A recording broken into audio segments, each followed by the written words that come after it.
morning po sa lahat. Andito na naman po ako. Um, Ako po, marami pong nakakaalam sa mga kaibigan ko, kakilala ko. Hindi po ako talaga sanay na magsalita sa harap. Nervyosa po ako eh. Pero, hindi ko po kayang hindi ipatotoo yung ginawa ng Lord sa amin, sa family po namin. Recently lang po. Kagabi po kausap namin si Pastora Elma. Sabi niya, kinakwento niya yung, napanood daw niya yung testimony po namin last year. Kung napanood niyo po yun. Sabi niya, blessed na blessed siya. Sabi ko, Pastora, ano po siguro po ako si Lord. Sabi niya, nakakasawa na yun. Na yun na lang lagi yung nagiging testimony. Kaya may inalaw na naman po siyang panibago na magiging testimony po naming mag-asawa. So, last September po, sa negosyo namin, nagkaroon po ng announcement na dinibdib po talaga ng asawa ko. Kung ano po yung pinatotoo namin nung last year sa Luneta, kung paano niya pinalitan lahat ng nawala sa amin, kung paano niya dinoble at in-replay yung mga tao na nawala sa amin noon. Ito na naman, katulad ng testimony ni Sister Chari, parang bumabalik na naman siya. Ang announcement po noon sa amin ng company namin na sinabi nila na mawawala sa amin yung kalahati ng negosyo namin. Na inintindi po ng asawa ko. Kasi ako po ay, bukod po doon, may mga iba pa kaming pinagdadaanan sa family. Ako naman po ang nag-iintindi doon sa mga nangyayari po sa bahay namin, sa mga anak, ayan. So, noon pong October 12, anniversary natin, magkaiba pala kami. Though parehas kami ng prayer, pero yung priority ng prayer namin, magkaiba. Ako ang focus ng prayer ko noon para dun sa anak ko, siya naman, dun sa negosyo. Sinabi niya kay Lord, kinukwento niya po sa akin, sabi niya, Lord, last year lang nagpatotoo kami dito sa Luneta. Ang dami-daming tao na nakapakinig, ang dami-daming tao na nagkaroon ng pag-asa doon sa ginawa mong testimony ng buhay namin. Bakit ngayon? Bakit parang kukunin mo na ulit? Huwag mong hayaan na masira yung testimony namin sa'yo. After po nun, tas nag-pray po kami, after po nun, October 28 or 18 yata yun. Nagpunta po kami sa Dingalan, sa beach. Yung asawa ko po kasi, lagi siyang pag nagpe-pray po siya, pagka may gusto siya talagang, gusto niyang kausapin ng Lord talaga, sa beach po talaga siya nagde-devotion yung madaling araw. At ito po yung binigay ni Lord na message sa kanya. Sabi sa Romans 11:29, sabi po doon, for God's gift and His call are irrevocable. So parang, nangusap po si Lord sa kanya na, ano man yung kinakatakot mo, binigay ko na sa'yo yan. Hindi ko na yan babawiin. So, doon pa lang, pinanghawakan po niya yun. Pinanghawakan namin yung pangako ng Diyos na yun sa buhay namin na binigay na sa atin to ng Lord, hindi na niya to babawiin. Pero, sa kabila nung pinanghahawakan namin na yon, iba po yung nakikita ng mata namin. Iba yung nangyayari sa paligid namin. Yung announcement po nung September na kukuhanin na yung kalahati ng teritoryo namin, nagkakaroon na po ng katuparan. November, yung pong sasakop, yung magte-take over na Chinese na multimillionaire na mag-take over, nakipag-meeting na po sa kanila, sa amin. at inaayos na yung transition na by January 2025, sila na po yung magte-take over nung kalahati ng area namin. Ayan po, kung nakikita nyo sa picture. Pero sa kabila po niyan, kahit na parang ayos na lahat, nasisettle na lahat, yung magiging smooth na yung transition, hindi pa rin po namin binitawan yung pangako ni Lord na hindi niya babawiin sa amin kung ano yung binigay niya sa amin. December, magkakaroon po kami ng year-end Thanksgiving sa bawat area po namin, sa bawat depo na hawak namin. Inikot po yun ni Christian. Sa kabila ng, inuna po niya yung area na kukuhanin sa amin. Sa kabila na ganun po yung balita na talagang inaayos na, makukuha na, hindi po namin yun ina-announce sa kanila.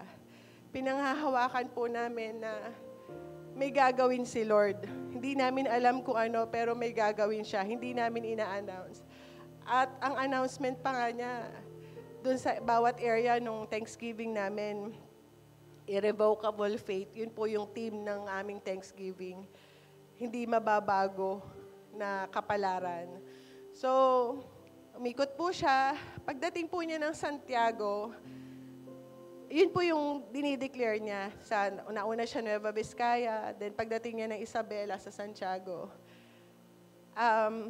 Meron pong isa pang balita na naman na alam ko, nagpahina din sa kanya at kinabahan din siya. Medyo ikakat ko lang po doon. Personal testimony ko po ito. Since 2021 po, meron na akong minomonitor na solid nodule sa left breast ko po. Since 2021, every 6 months nagpapa-check up po ako, nagpapa-ultrasound ako dahil minomonitor namin siya na wag lumaki. Nito po, siguro dahil sabi ko hindi naman lumalaki, parang naging masyado akong kampante, hindi ko nasusunod yung every 6 months. Yung dapat na December ko, naging March. So yung March, actually nito po, nung December, nakalimutan ko na nga magpa-ultrasound ulit kasi feeling ko wala naman ako nararamdaman.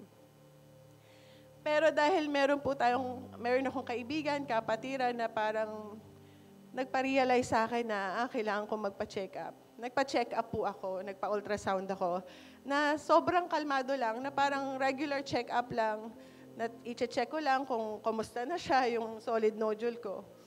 Without knowing na yung sa right breast ko pala, may nadidevelop na. So, ayan po, December 2 po nung nagpa-ultrasound ako, December 3 nung nakuha ko yung result. Yung solid nodule po sa left breast ko, same pa din, konting-konti lang po yung inilaki niya.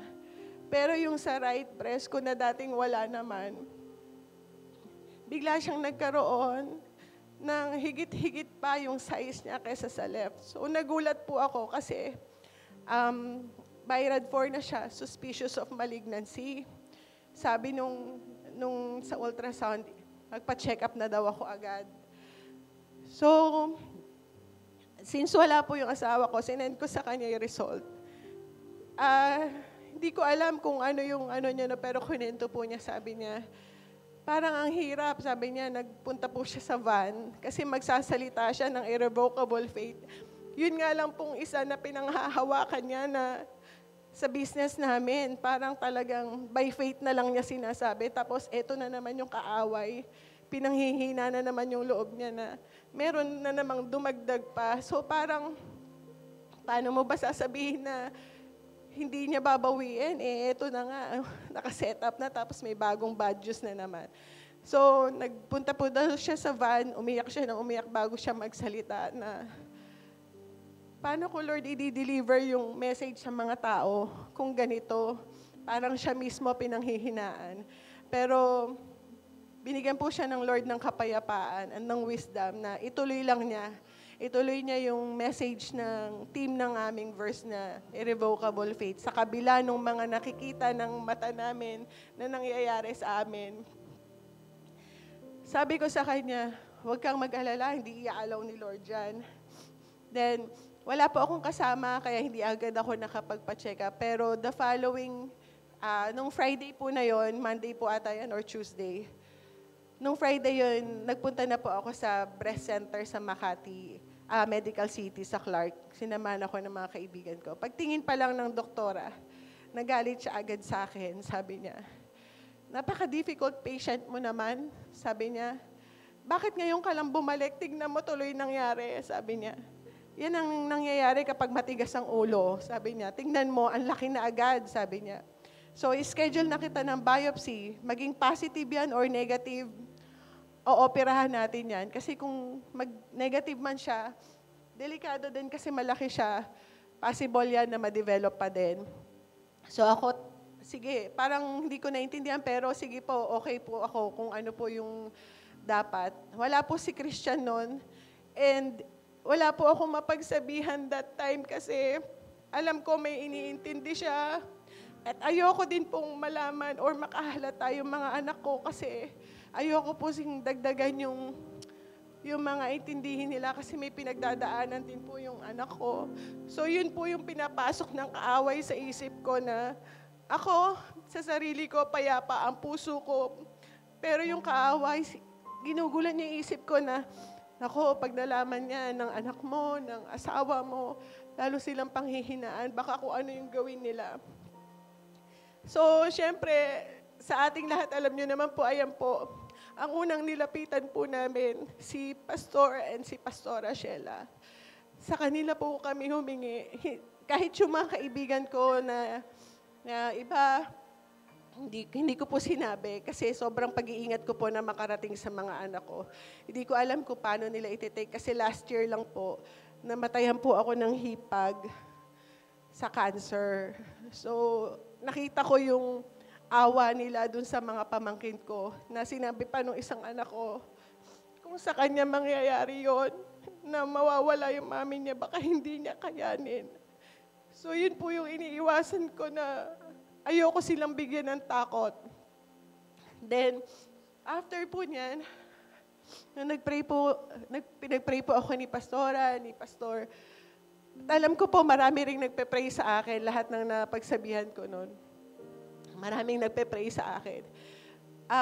Bumalik po ako, kasama ko na si Christian para sa biopsy. Unang ano pa lang po namin, pinainom na ako. Talagang nakaset up na siya, pinainom na ako ng pain reliever. Bago daw yung sa topical anesthesia, pinag-ayos na kay Christian lahat yung mga documents, yung mga PhilHealth, ganyan. So, ang ano po noon, nung kinukuha na, siyempre bago po ako i-biopsy, i-check po muna kung saan yung exact position.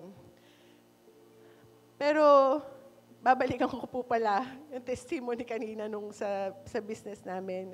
Kasi sinabi ko po yun kay Christian, ano siya, na hindi niya alam paano niya i-deliver yung message ng irrevocable faith samantalang may nadagdag na naman na bad news. Pero alam niyo po ba, nakaikot po siya sa Nueva Vizcaya, sa Isabela, Santiago, Ilocos Sur, sa kabila ng alam namin na mate-take over na yun ng Chinese na contractor. Hindi niya sinabi yun, bagkus pinanindigan niya yung irrevocable faith na team namin.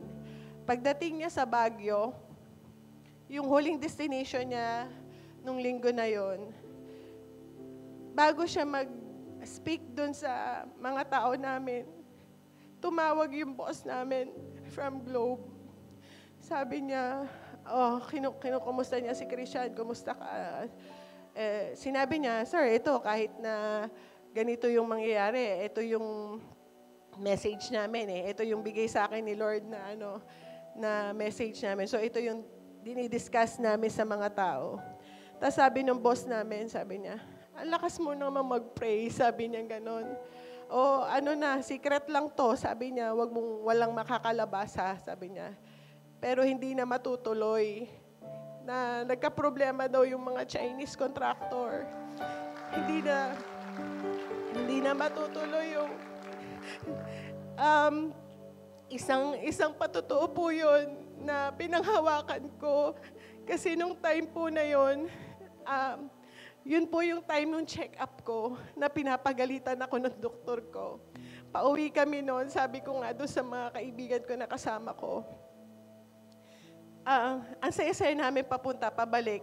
Dahil nakausap ko na yung doktor para may confirmation na most probably sabi niya may positive kasi nga yung size niya. So ako naman, syempre, kinumusta ko si paring Google. Pag ba ganito, ano tong stage niya? According po sa kanya, sabi ni Google, stage 2 na if ever magpa-positive. So kahit papano, meron pong konting hindi para sa akin, kundi para sa mga anak ko. May konting kaba na medyo may lungkot. Pero nung nasa daan pa lang po kami, nag-message sa akin si Christian na tumawag nga po yung boss namin. Sabi niya, ito na, sabi niya, ito na yung prayer natin. Ito na yung promise ni Lord na irrevocable faith. So ako, sabi ko, kahit na nalulungkot ako nung time na yon, bigla akong naging masaya kasi ito totoo si Lord sa mga pangako niya. Hindi siya nagsisinungaling.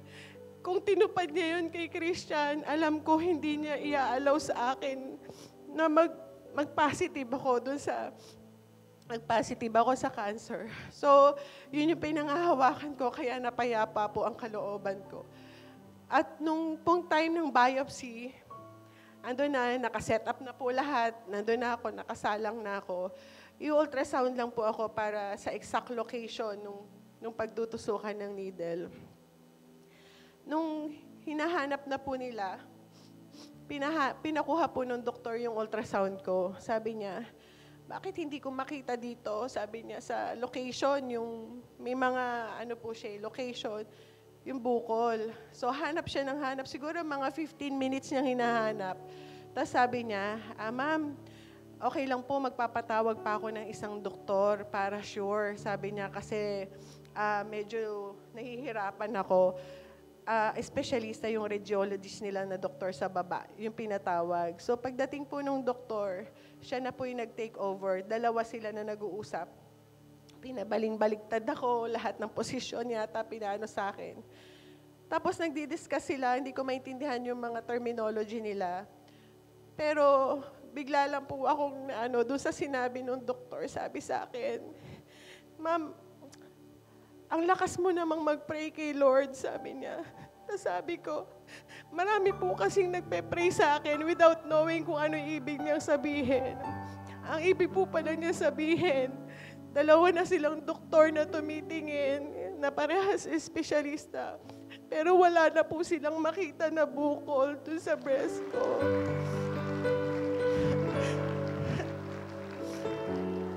Kaya po, doon sa mga kaibigan ko sa Facebook, kung makikita niyo po nung time na yon, nag-post po ako. Sabi doon, safety is not the absence of danger. It is in the presence of the Almighty. So parang, ang po sa akin noon, hindi porke dumadaan ka sa maraming pagsubok, kasi ang problema hindi naman po nauubos yan. Minsan nga po nagdo-double time pa sila para sirain yung testimony na meron tayo sa Panginoon. Pero kung alam natin na hawak-hawak tayo ng Diyos, kahit ano pang problema o pagsubok ang dumaan sa atin, hindi niya tayo pababayaan. Kaya ibinabalik ko po sa Diyos ang pinakamataas na papuri at pasasalamat. Praise God. Malakas